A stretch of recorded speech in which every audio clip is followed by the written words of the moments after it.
Okay, let's think about this for a second. What if being a creator, making content, wasn't actually about the views, the likes, or the subs?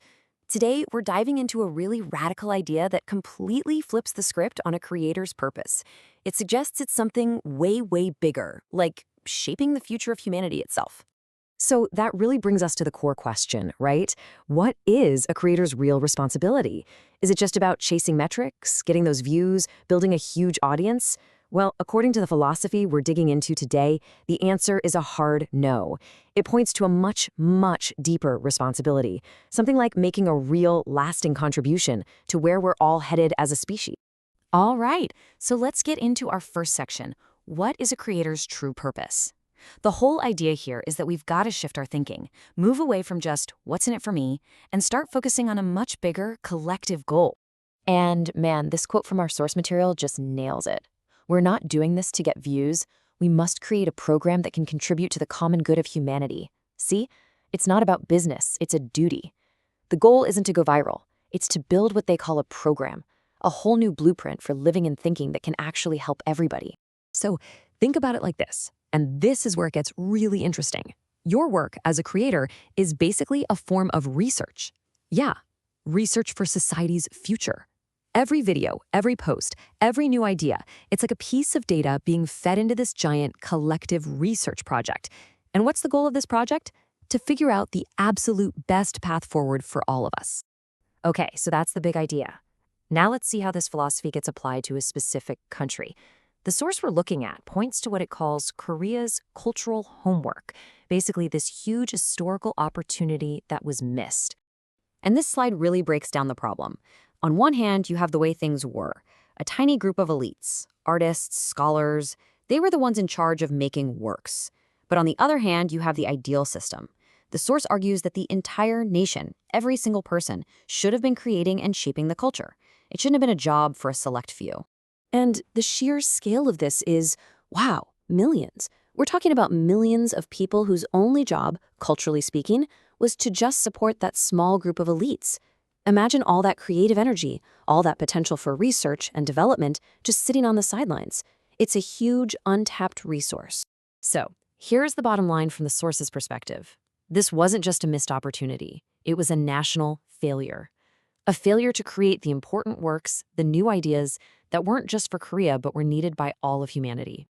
Okay, so to really get the solution being proposed here, we have to kind of rewire our brains a bit. We need to look at how the source completely redefines some massive concepts, starting with culture and even history itself. This is where things get really fascinating. So first up, culture. When you hear that word, you probably think of art, music, dance, right? Well, forget all that. According to this view, culture is everything. It's literally the operating system for how humans live. It's our relationships, our economy, even war. Every single part of daily life is culture. And once you define culture that broadly, it forces you to look at history in a totally different way. Which leads to this really challenging question. Were things like historical invasions and colonialism just simple acts of aggression? Or was there something else entirely going on beneath the surface? The answer, according to the source, lies in something called the law of energy transfer. Now, this is a big one. It suggests we shouldn't see history as a simple story of good guys and bad guys.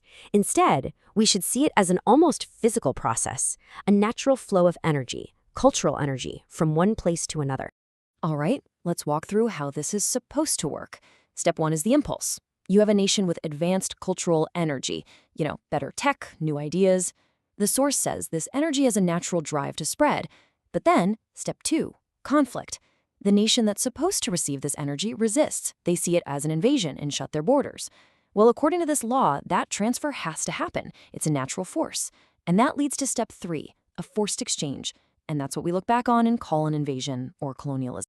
And this is where the theory gets applied in a really specific and honestly controversial way.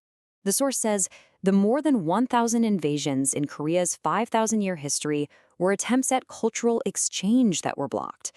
I mean, think about that. It's reframing a very painful history not as simple aggression, but as a series of blocked attempts at cultural exchange.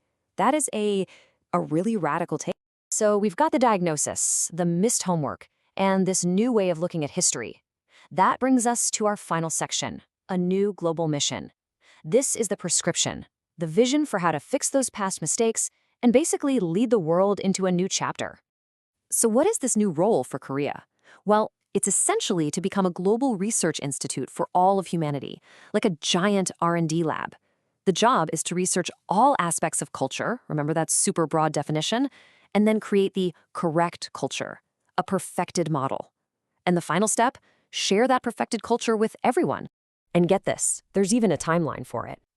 The present is called the age of research. That's when all the studying and preparing is happening. The source says that by 2030, all those preparations should be done. That new cultural program will be ready. And what happens after 2030? Well, the prediction is that the world will start coming to Korea to learn. Now, it's really important to stress this point. The end goal here is a voluntary alignment. This is not colonialism 2.0. The idea is that this new cultural model won't be forced on anyone. It's supposed to be so good, so clearly beneficial, that other countries will want to adopt it on their own. And this final quote really paints a vivid picture of what that looks like. Other nations will want to fly the South Korean flag together with their own. It's not about replacing their flag, you see, but flying them together. It's a symbol of partnership, of willingly adopting this new cultural program because they see its value. And that really leaves us with this huge final question, doesn't it? Is it actually possible for one nation's culture to become the blueprint for all of humanity? Can you engineer a way of life so good that everyone else just signs up for it? It's a pretty wild thought, and it's exactly the kind of mind-bending idea we wanted to explore with you today. Thanks for tuning in.